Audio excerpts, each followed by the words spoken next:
Umiiyak si Laura, ganoon din si Joyce Ann, pero mabilis na hinila ni Tristan si Joyce Ann palabas sa bahay ng mga magulang nito. Kaagad niya pinasok sa loob ng kotse ang asawa niya at kaagad nilang nilisan ang lugar.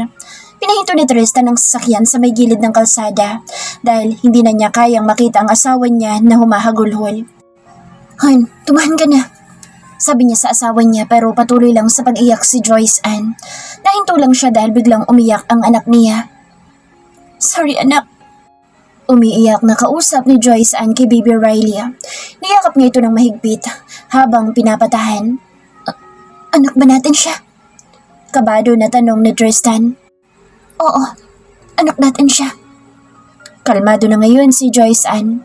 Pinadada niya ang anak niya dahil nagugutom na ito kaya tumahimik na ito, habang si Tristan ay bigla na lang umiyak. Mabilis niyang niyakap ang mag-ina niya, tinalikan niya ang anak nila. Paulit-ulit siyang nagpasalamat at humingi ng tawad kay Joyce Ann. "Hey buddy, I'm your daddy." Pakilala niya sa anak niya. "Ihatid mo na kami sa bahay," saad ni Joyce sa kanya. "Okay," sagot niya at nagmaneho pa uwi ng bahay ng asawa niya. Buong biyahe tahimik sila pareho. Walang may gustong magsalita. Hanggang ngayon ay patuloy na umiiyak si Joyce Ann. Nakatulog na si Riley hanggang sa nakarating na sila sa bahay. "Salamat sa paghatid," saad ni Joyce Ann kay Tristan. "Can we talk?" Malumanay na tanong niya sa asawa. "Huwag muna ngayon. Kung okay lang, next time na lang. Gusto ko na magpahinga," sagot niya kay Tristan. "Okay, hon," sagot naman ni Tristan at hinalikan ng anak nila. Pumasok siya sa loob ng bahay. Inilapag niya ang anak niya sa higaan nila. Habang pinagmamasdan niya ang anak niya ay hindi tumitigil sa pagpatak ang mga luha niya. Napapatanong siya sa sarili niya kung masama ba siyang anak. Kung ano ba ang naging kasalanan niya para mangyari ang lahat ng ito sa kanya. Bakit ba ang hirap mabuhay ng tahimik? Bakit ba ang hirap maging masaya? Ano bang mali sa akin? Bakit ganitong kapalaran ko? Paulit-ulit na tanong niya sa sarili habang patuloy na umiiyak. Pangarap niya magkaroon ng daddy na mamahalin siya, pero bakit parang ang hirap? Mahirap pa talaga siyang mahalin? Yun ang mga tanong na tumatakbo sa isipan ni Joyce Ann hanggang sa nakatulog na siya sa labis na pag-iyak. Samantala, si Tristan naman ay nanatili sa labas ng bahay nila Joyce Ann. Nasasaktan siya sa mga narinig niya. Ngayon nag-sink in sa isipan niya ang lahat at ngayon niya naalala ang pintuan na nakalak noong pumunta siya sa bahay ng ninong niya. Masakit sa kanya na makitang umiiyak si Joyce Ann. Gusto niya itong yakapin pero hindi niya magawa. Hindi siya umalis at nakatulog siya sa labas ng pintuan ng bahay ni Joyce Ann. Samantala, sa bahay nila Laura. "Bakit mo sinaktan ang anak mo? Bakit?" Sigaw ni Laura kay Sakto dahil hindi niya inaasahan na kayang pagbuhatan ni Sakto ng kamay si Joyce Ann. "I'm sorry, hindi ko napigilan ang sarili ko dahil naging bastos na siya," sagot naman ni Sakto. "Sana'y hinayaan mo lang siya dahil ako naman ang may mali. Bakit mo siya kinulong? Anong ginawa mo sa kanya noon?" Pasigaw na tanong ni Laura dahil sa narinig niyang sinabi ni Joyce Ann kanina. "Ginawa ko lang iyon dahil yun ang tingin ko'y tama." "Tama? Ang pahirapan ng anak ko? Ang pahirapan ng anak mo? Bakit ba? Ako lang ba ang mali dito? Di ba ikaw rin?" Naiinis na saad ni Sakto. "Oo, nagkamali ako pero hindi naman ako dumating sa punto na ikukulong ko ang anak ko. Akala ko mababawi ka sa kanya pero pinahirapan mo siya. Hinayaan kita dahil sabi mo ikaw bahala sa kanya, naalagaan mo siya. I hate you!" Sigaw ni Laura at mabilis na umakyat sa silid nila. Nagkulong siya doon at umiyak nang umiyak. Aminado siya na nagkamali siya pero ginawa lang niya iyon dahil ang akala niya ay baka saktan lang ito ni Tristan.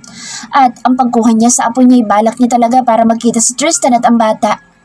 Alam niyang nahihirapan ang anak niyang si Joyce Ann kaya nais niyang bumawi para maging masaya na ang anak niya. Inaasahan na rin ni Laura na yun ang magiging reaksyon ng anak niya at tanggap niya na galit ito sa kanya dahil mali naman talaga siya. "Sorry anak, patawarin mo ako. Sorry." Paulit-ulit na sambit niya habang hawak ang litrato ni Joyce Ann. Biglang bumukas ang pintuan at pumasok si Sakto. Pumantay ito sa kanya, tinawakan nito ang mga kamay niya. "Sorry, alam ko na mali ako sa lahat ng ginawa ko. Sorry." Babawi na ako ngayon kay Joyce Ann. Pangako. Kahit na ipagtabuyan niya ako, hindi ako titigil hanggang sa mapatawad ako ng anak natin. Saan ni sakto sa kanya? Sana lang ay gawin mo. Gawin na natin ang tama para maging masaya na siya. Mahal kong anak ko at pinagsisisihan ko mga maling desisyon na ginawa ko noon. Umiiyak na sabi ni Laura. Mabigat ang pakiramdam ni Joyce Ann nang magising siya dahil siguro sa pag-iyak niya kagabi. Nagilamos siya ng kanyang muka at uminom ng maligamgam na tubig. Naglakad din siya palapit sa pintuan upang buksan ito. Nagulat siya ng pagbukas niya ng pintuan ay nakita niyang tulog si Tristan. Nakaramdam siya ng awa para sa kanyang asawa, ngunit kaagad din niya itong binaliwala. Tristan, bakit dito ka natulog? Gising niya sa asawa. Good morning, hon. Nakangiting bati nito sa kanya. Bakit hindi ka umuwi sa bahay mo? Tanong pa niya ulit sa lalaki. Hindi ako uuwi sa bahay natin na alam kong hindi ka okay. Sagot dito sa kanya. Okay lang ako kaya umuwi ka na. Anya kay Tristan. Han, alam ko na malaki ang kasalanan na ginawa ko pero hayaan mo ako. Hayaan mong maging ama ko sa anak natin. Huwag ka na magtrabaho dahil kaya ko naman kayong buhayin. Tratuhin mo ako ng malamig, saktan mo ako, baliwalain mo ako pero sana hayaan mo ako maging ama sa anak natin. Na maging asawa sa'yo ulit. Alam ko na galit ka sa akin pero isang chance lang naman ang hinihiling ko sa'yo. Parang iiyak na pakiusap na Tristan sa kanyang asawa. Hindi alam ni Joyce Ann kung ano ba ang dapat niyang sabihin. Napahawak siyang bigla sa ulo niya dahil nakaramdam siya ng pagkahilo. Okay ka lang ba? Nag-aalala na tanong ni Tristan sa kanya. Okay lang ako. Sige na, umalis ka na. Sagot pa niya sa kanyang asawa. Kahit na pinapaalis niya ito, hindi kumilos sa Tristan para umalis. Hanggang sa bigla na lang nawala ng malay si Joyce Ann. Mabuti na lang ay mabilis itong nasalo na Tristan bago pa man bumagsak sa sahig. Mabilis na binunghat na Tristan ng kanyang asawa papunta sa kanyang sasakyan. Kaagad din yung kinuha anak niya sa loob ng bahay para isama papunta sa ospital. Nakahinga siya ng maluwag dahil maayos naman ito at kailangan lang ng pahinga. Nang magising si Joyce Ann ay kaagad silang umuwi. Hon, please, umuwi na tayo sa bahay. Hayaan mo kung alagaan ko kayo. Sabi ni Tristan sa kanyang asawa. Sige, pero hindi ibig sabihin ay okay na tayo. Sagot naman ni Joyce Ann at hindi na siya nagprotesta pa. Thank you, hon. Oops. Pigil ni Joyce Ann dahil balak siyang yakapin ni Tristan. Si Tristan muna ang nag-alaga kay Riley dahil nag-impake si Joyce Ann ng mga gamit nila ni Baby. Nagpaalam din siya sa landlady niya na aalis na siya. Si Maya naman ay ayaw sumama sa kanya. Binigyan ito na Tristan ng trabaho sa company kaya simula sa Lunes ay doon na ito magtatrabaho. Inalalayan ni Tristan si Joyce Ann dahil hanggang ngayon ay masama pa rin ang pakiramdam nito at kailangan ng pahinga. Bumiyahin na sila pauwi sa bahay nila. Pinigilan ni Joyce ang kanyang sarili na umiyak nang makarating na sila sa bahay nila noon. Tuwing nakikita niya ito ay hindi niya maiwasan na hindi malungkot. Kahit sandali lang siya tumira sa bahay na ito ay may mga alaala na halos lahat ay magaganda. Ang pagmamahala nila ni Tristan noon na para bang wala ng katapusan. Pero akala lang pala niya iyon. Dahil ngayon napagtanto ni Joyce na hindi lahat ng relasyon ay masaya at hindi lahat ng relasyon ay walang problema. Minsan, ibang-iba ang nararanasan natin kaysa sa inaasahan natin. Doon siya pinatuloy ni Tristan sa dati nilang silid. Pagpasok ni Joyce ay bigla na lang pumatak ang mga luha niya. Sa bawat sulok kasi ng silid nila noon ay may mga alaala na sila lang dalawa na Tristan na nakakaalam. Pumagulhol siya dahil hindi niya mapigilan ang sarili niya. Pero noong marinig niya ang tunog ng pagbukas ng pintuan ay kaagad na pinunasan ni Joyce ng mga luha niya. Dahil hindi niya nais na makita siya ni Tristan na umiiyak. Hon, I think nagugutom na si baby. Sabi ni Tristan kay Joyce Ann. Kaagad na binuhat ni Joyce ang anak niya at inilapag niya sa kama para i-breastfeed. Si Tristan naman ay nakatingin lang sa kanyang mag-ina. Nais niyang punasan ang mga luha ng kanyang asawa. Hindi niya nais na makita itong umiiyak. Lumabas na lang si Tristan para maghanda ng pagkain para sa kanyang asawa. Nagluto siya ng sopas dahil alam niya na kailangan itong mainit na sabaw. Nang matapos na siya ay kaagad siyang umakyat sa silid nila. Pero noong pumasok siya ay nakita niyang mahimbing nang natutulog ang kanyang mag-ina. Pero mas mahalaga na makainom ng gamot si Joyce Ann kaya wala siyang choice kundi ang gisingin ito. Han, kumain ka muna. You need to take your medicine. Sabi niya sa kanyang asawa. Nagising naman si Joyce Ann at tumingin siya kay Tristan. Inilalayan siya ni Tristan hanggang sa nakaupo na siya. May niluto itong sopas. Hinihipan muna ni Tristan ang pagkain niya para hindi na gaano mainit. Si Tristan na mismo sumubo kay Joyce Ann para hindi na ito mahirapan pa. Hinayaan naman ni Joyce Ann ang kanyang asawa na ito ang mag-asikaso sa kanya dahil masama ang pakiramdam niya at wala siyang lakas. May dumi ba ako sa mukhahan? Biglang tanong ni Tristan dahil napansin niya na nakatitig sa kanya si Joyce Ann. Thank you. Mahinang sambit nito sa kanya. Thank you for taking care of me. Naging pabigat pa ako sa'yo. Baka kasi may lakad ka pa. Mahina pa rin nasaad nito sa kanya. Don't think about it because it's not true. Hindi ka pabigat sa akin. Sorry kasi wala ako sa tabi mo noong mga panahon na kailangan mo ako. Nawala ako noong nahihirapan ka. Hon, marami akong pagkukulang sa'yo kaya sana hihayaan mo akong bumawi sa inyo. Mahal na mahal kita at hindi ako magsasawa na hingi ng kapatawaran mo. Puno ng sinseridad na saad ni Tristan sa kanyang asawa. Tristan, I'm sorry kung umalis ako. I was hurt. Masakit sa akin noon ang nalaman ko that you signed those contracts. Akala ko kasi mahal mo ako. Nasaktan ako ng sobra. And now I realize that we both are victims here. Na pareho tayong biktima ng mga nangyari. It's not easy for me to forgive but give me enough time. Kasi masakit pa. And I apologize for hiding our son. Galit ako kaya ako. It's fine. Hindi mo kailangan na humingi ng sorry at magpaliwanag sa akin. Dahil wala ka namang kasalanan. Kami ang may kasalanan sa'yo. Magalit ka lang sa akin. Hahayaan kitang gawin iyon. Pero hayaan mo lang ako na mahalin ka. Malungkot na saad ni Tristan. Thank you. Sabi naman ni Joyce Ann. Nang matapos na siyang kumain ay pinainom na siya ni Tristan ng gamot. Nang makalabas ito ay napatingin si Joyce Ann sa anak nila. Naisip niya na walang masama kung bibigyan niya ng masayang pamilya ang kanyang anak. Mahal niya ito at gusto niya na lumaki ito na may buo at masayang pamilya. Hindi katulad niya na pinagkaitan ng pamilya, na pinagkaitan ng mundo. Kung ano man ang naranasan niya ay naisip niya na hindi dapat maranasan ng kanyang anak. Gagawin ni Mommy ang lahat, anak. Magiging masaya tayo kasama ang daddy mo. This time, ay sisiguraduhin muna ni Mommy kung tama ba na makapag-ayos tayo sa daddy mo.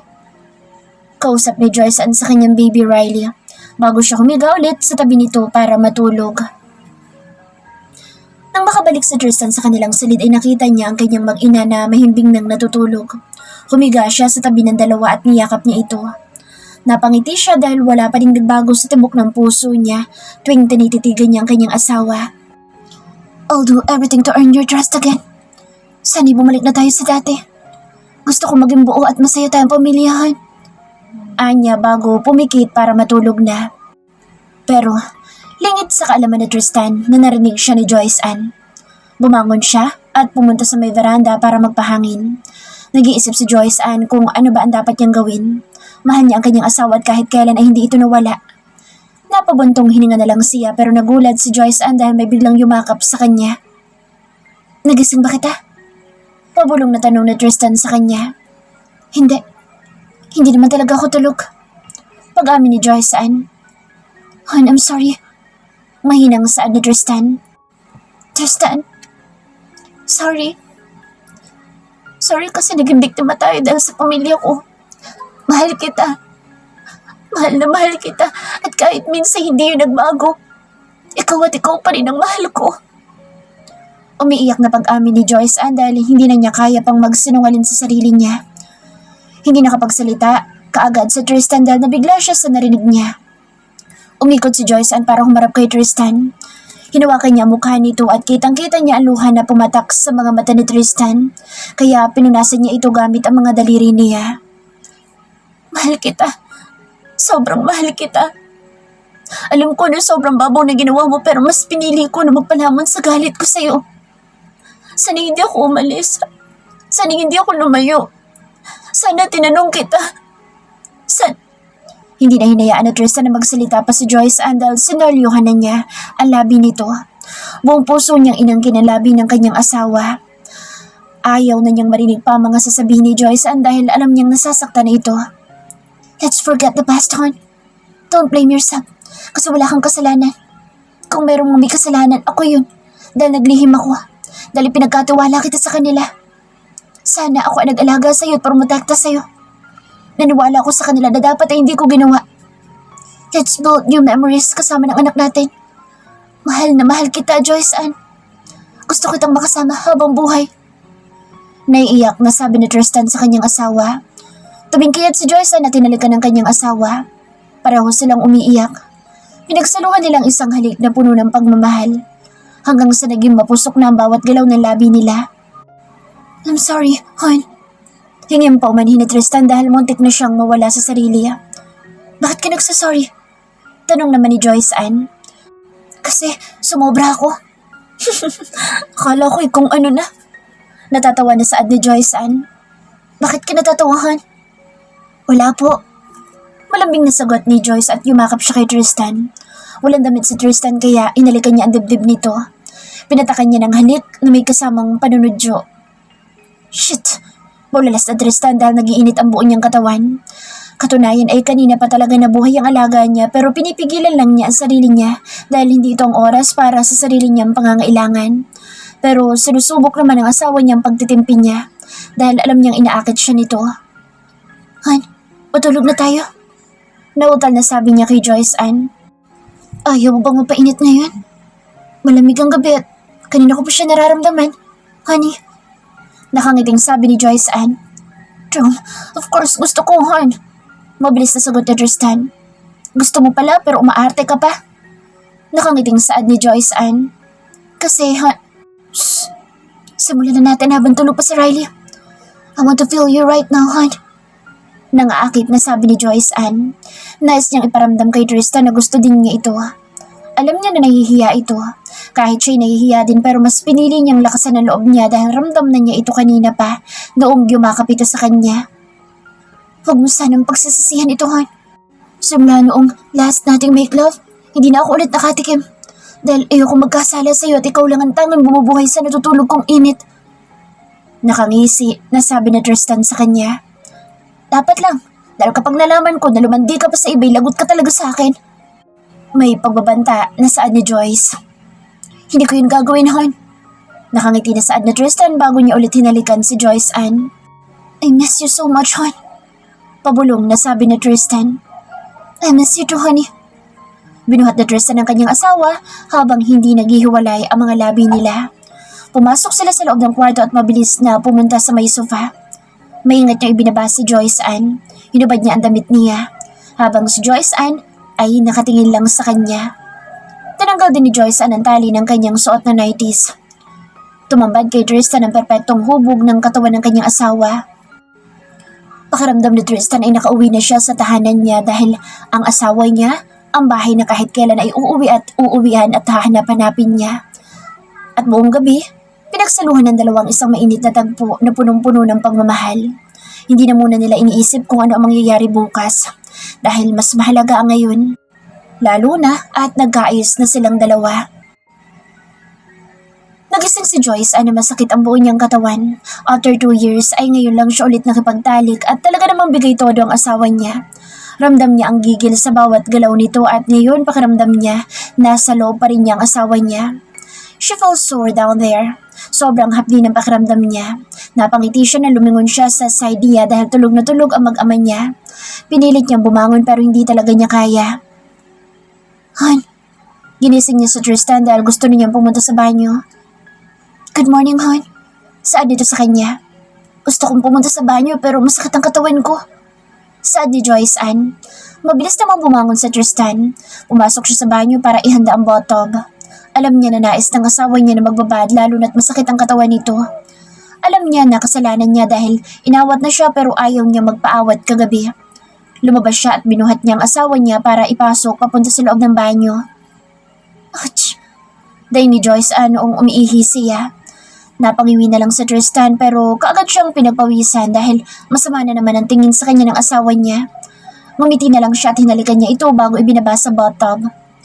Natuwa naman si Joyce Ann dahil nakaka-relax ang tubig Alam na alam talaga ni Tristan kung paano magiging maginhawa ang pakiramdam niya. Lumabas si Tristan at hiniyaan siya nitong manatili sa loob ng banyo. Habang nasa loob ng banyo, si Joyce Ann ay inisikaso ni Tristan ang anak niya. Binuhat niya ito at pinalitan niya ng diaper. Ang gwapo naman ng baby Riley ko. Nakangiti na saad na Tristan sa kanyang anak. Babe, ka lang ha habang nalilugo pa si mommy mo. Ngumiti naman si baby Riley na para bang naintindihan niya ang sinasabi ng daddy niya. Natutuwa naman si Tristan dahil malusog ang anak niya. Nilaro niya muna ito habang nasa loob ng banyo si Joyce Ann. Para kay Tristan ay buo ng pamilya niya. Wala na siyang mahihiling pa kundi ang isang masaya at buong pamilya. Napalingon siya nang marinig niyang bumukas ang pinto sa banyo. Inilapag niya muna ang baby nila at kaagad niyang dinaluhan ng asawa niya. Hon, sana'y tinawag mo ko. Ay niya kay Joyce Ann. It's okay, hon. Alam ko naman na inaalagaan mo si baby. Nakangiti na saad ni Joyce Ann. Pero alam ko na nahihirapan ka pang kumilos. And it's all my fault. Saad naman ni Tristan. Ginusto ko to, kaya wala akong dapat nasisihin. Natatawa naman ang sagot ni Joyce Ann. Sabay naman silang tumawa. Binuhat na ni Tristan ang kanyang asawa at inilapag niya ito sa tabi ng kanilang anak. Nagpaalam siya na bababa siya para magluto ng pagkain nila. Pero hindi pumayag si Joyce Ann. Kaysa mag-away sila, inalalayan na lang niya ang kanyang asawa pababa at papunta sa kanilang kusina. Pinag-day off ni Tristan ang katulong niya kaya sila lang tatlo ang nasa bahay. Nilalaro niya ang anak niya habang nagluluto si Joyce Ann. Shit! Tristan, tumigil ka! Saway niya sa kanyang sarili dahil may kung ano na namang nabubuhay dahil nakatingin siya sa asawa niya. Hon, pwede mo bang kunin ang lagayan sa cabinet? Okay, Hon. Mabilis siyang tumayo para puntahan si Joyce Ann at kunin ang lagayan na sinasabi nito. Nang makuha niya, kaagad niya itong ibinigay sa kanyang asawa. Habang naghihintay silang maluto ang pagkain ay napatigil sila dahil biglang tumunog ang doorbell. Nagpaalam sa Tristan sa kanyang asawa para silipin kung sino ang nasa gate. Naglakad siya papunta sa gate at nang buksan ni Tristan ang gate ay bumungad sa kanya ang kanyang ninong sakto. Anong kailangan mo? Seryosong tanong ni Tristan sa matanda. Gusto ko lang makausap ang anak ko. Sagot naman ni Tristan. Para ano? Para saktan ulit siya at pagbuhatan ng kamay? May inis sa boses niya habang kausap niya ito. Sariwa pa sa alaala ni Tristan ang pananakit ni Sakto sa kanyang asawa, kaya hindi niya ito hahayaan na masaktan ulit. Tristan, wala ko ibang gagawin kundi ang humingi ng tawad sa anak ko. Alam ko na mali ang ginawa ko at pinagsisisihan ko na nasaktan ko siya. Saad naman ni Sakto kay Tristan. Nakatingin lang si Tristan sa kanyang ninong at nakikita niya ang malungkot na mga mata nito. Alam niya na nahihirapan din ito. At sino ba naman siya para ipagkait sa ninong niya ang pagkakataon para magkaayos sa mga ito? Nais din niyang maging maayos ang lahat dahil ang pamilya ay pamilya. Kahit ano pang gawin nila ay hindi na mababago ang katotohanan na ama ni Joyce Ann ang kanyang ninong. Sige, pasok ka. Pero wag mo nang sasaktan ng asawa ko dahil kahit naninong kita, ay hindi ako papayag na saktan mo siya. Matapang na sabi ni Tristan na may kasamang pagbabanta sa matanda. Makakaasa ka, iho. Puno ng sensalidad na saad ni Sakto. Mabuti naman kung ganoon. Naglakad silang dalawa papasok sa loob ng bahay. Samantala, nagtataka naman si Joyce Ann dahil hindi pa bumabalik sa Tristan. Kaya nilaro niya muna ang anak nila habang hinihintay niya ang asawa niya. Binuhat niya si Riley at akmang lalabas na sila sa kusina. Pero biglang pumasok sa Tristan. Hindi ito nag-iisa dahil may kasama ito. Bakit kasama mo siya? Bakit nandito siya? Sunod-sunod na tanong niya kay Tristan. Han, gusto ko niyang kausapin. Sagot naman ni Tristan sa kanyang asawa. Wala kaming dapat na pag-usapan. Walang emosyon na sambit ni Joyce Ann. Anak, huwag mo akong tawagin na anak. Dahil hindi mo naman ako itinuring na anak. Puno ng hinanakit na saad niya sa kanyang ama. Kinuha ni Tristan si Riley at iniwan niya ang mag-ama para bigyan ng pagkakataon na makapag-usap. Pumunta sila ng anak niya papunta sa garden. Hinayaan niya sa stroller ang anak niya habang siya'y nagdidilig ng mga halaman. Bakit ka nandito? Ang gugulo ka na naman ba? Tanong ni Joyce Ann sa kanyang ama. Anak, I'm sorry. Alam ko na nasaktan kita. Alam ko na hindi magandang ginawa ko sa'yo. So sobrang pag-aalala ko sa'yo, nakalimutan ko na nasasaktan na pala kita. Na dapat pala hinayaan na kita magdesisyon sa mga bagay na gusto mong gawin. Natakot ako na mawala ka sa akin. Hindi natin lubos na kilala ang mga kalaban kaya natatakot ako na baka saktan ka nila. Hindi ko kakayanin na mawala ka sa akin. At noong mga panahon na iyon lang naisip kong paraan. Sorry anak, kasi imbes na protektahan kita, ay nasaktan pa kita. Umiiyak na paliwanag ni Sakto. Opo, mali niyo. Mali po talaga kayo dahil hindi niyo ako hinayaan na magdesisyon para sa sarili ko. May asawa na po ako at hindi na ako bata pa. Sa Tristan, inaanak niyo siya pero bakit siya sinaktan niyo din? Hindi lang ako nasaktan niyo kundi pati na ang asawa ko. Mahal na mahal ko siya at alam ko na alam niyo yun pero bakit hindi niyo man lang naisip ang mga gusto kong gawin? Gusto niyo po bang malaman ng totoo? Hindi man lang ako naging masaya na nakilala ko kayo. Kasi kung maayos kayo nagpakilala sa akin, siguro sobrang saya ko pero hindi. Hindi ganun na nangyari. Puno ng hinanakit na saad ni Joyce Ann. Alam ko anak, kaya patawarin mo ako. Hindi ko sinasadya. Alam ko na mali ang mga desisyon na ginawa ko. Umiiyak na saad ni Sakto. Tatapatin ko po kayo. Sa ngayon po hindi ko pa kayang ibigay ang kapatawaran na naisin niyo. Mahirap po sa akin dahil nandito pa po ang sakit. Hayaan niyo lang po muna ako na maging masaya sa piling ng asawa at anak ko. Habang may natitira pa akong oras, hanggat nasisilayan ko pa silang dalawa. Anong ibig mo sabihin? Nagtataka na tanong ni Sakto. May sakit po ako. At hindi ko alam kung gagaling pa ako. Sagot ni Joyce Ann sa kanyang ama. Anak, sambit ni Sakto. Gusto ko pong maging masaya at sana hayaan niyo na po ako this time. Mapait na saad ni Joyce Ann sa kanyang ama at pinunasan niya ang luha na pumapatak sa kanyang mga mata. Umalis na po kayo. Saad ni Joyce Ann sa kanyang ama. Anak, pumunta tayo sa doktor. Magpapagamot ka. Baka may pag-asa pa. Saad na Sakto sa kanyang anak. Hindi ko po kailangan ng tulong niyo. Kaya ako ipagamot ng asawa ko. Matigas na saad ni Joyce Ann. Pero salamat po sa concern niyo pero kaya ko na po ito. Please lang po, umalis na kayo. Kapag kailangan mo ang tulong ko, nandito lang ako anak. Nandito lang kami ng mommy mo. Mahal ka namin anak. Sana'y maramdaman mo yun. Malamlam ang mga mata na saad ni Sakto sa kanyang anak. Hindi na sumagot si Joyce Ann at tinayaan lang niya ang ama niya. Nagpaalam na si Sakto at nakahinga naman siya ng maluwag. Ang totoo ay wala siyang plano na sabihin sa ama niya ang tungkol sa sakit niya, lalo na sa asawa niya. Hindi inaasahan ni Joyce Ann na bigla siya magkakaroon ng ganitong sakit at hindi rin niya inaasahan na madudulas ang dila niya. Kaagad naman pumasok si Tristan para silipin ang kanyang asawa. Pero nasaktan siya dahil nakita niya itong umiiyak. Masakit para sa kanya na makita si Joyce Ann na umiiyak. Kaya mas lumapit pa siya at niyakap niya ito habang hawak ang anak nila. Are you okay? Tanong niya kay Joyce Ann. Han, mahal kita. Kayo ng anak natin. Gusto kitang makasama ng matagal. Sorry dahil may mga bagay akong hindi kayang sabihin sa'yo. Hayaan mo sana ako. Bigyan mo ako ng oras. Umiiyak na saad ni Joyce Ann sa kanyang asawa. Shh! It's okay, hon. Don't pressure yourself. Maghihintay ako kung kailan ka magiging ready. Basta huwag lang matagal ha. Nakangiting saad ni Tristan sa kanyang asawa. Nais niyang iparating na ayos lang at hindi nito kailangan na magmadali. Niyakap naman ni Joyce Ann sa Tristan ng mahigpit. Ngayon pa lang ay nasasaktan na siya kapag bigla siyang nawala. Pero hindi siya mawawala ng pag-asa dahil magpapagamot siya. Para sa anak nila at para sa asawa niya. Hindi naman mapakali si Tristan dahil may kakaiba siyang nararamdaman sa paraan ng yakap ng kanyang asawa. Pero mas pinili niyang irespeto ang desisyon nito. Nang bumitaw na sila sa isa't isa, ay pinunasan niya ang luha ni Joyce Ann. Ngumiti siya kaya ngumiti na ito sa kanya. Kung ano man pinagdadaanan mo, palagi mong tandaan na nandito lang ako sa tabi mo. Mahal na mahal kita, Joyce Ann.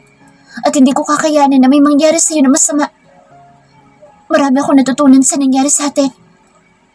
Puno ng sensibilidad na sambit na Tristan. Kumain na tayo. Pag-iiba ni Joyce Ann sa usapan nila dahil ayaw niya maging mabigat ang paligid nila. Okay, gutom na rin ako. Pilit na pinapasigla ni Tristan ang boses niya. Kinuha ni Joyce Ann si Riley kay Tristan at umupo na siya. Ang asawa niya ay naglagay ng pagkain sa plato niya. Ang sarap po talaga magluto, hon. Thank you po, honey ko. Malambing na saad ni Joyce Ann sa kanyang asawa. Shit, are you seducing me? Hindi kumakain lang ako dito. Nang akit na ba agad kapag malambing? I'm trying my best na maging sweet sa'yo pero ganyan ka. Pabiro na saad ni Joyce Ann. Kasi iba ang dating sa akin, hoy. May nabubuhay kasi. Wala ka talagang pinipiling lugar at sitwasyon. Kumain ka nga muna dyan. May tamang oras para sa atin. And please lang, hayaan mo munang gumaling ito. Masyado itong nalamog kagabi. Kumakaangkin ka kasi parang wala nang bukas. Nakanguso na saad ni Joyce Ann. Sorry, Han. Masyado lang ako nanggigigil sa'yo. Sobra kasi ako nasabik sa'yo. Nakangisi naman na sagot ni Tristan.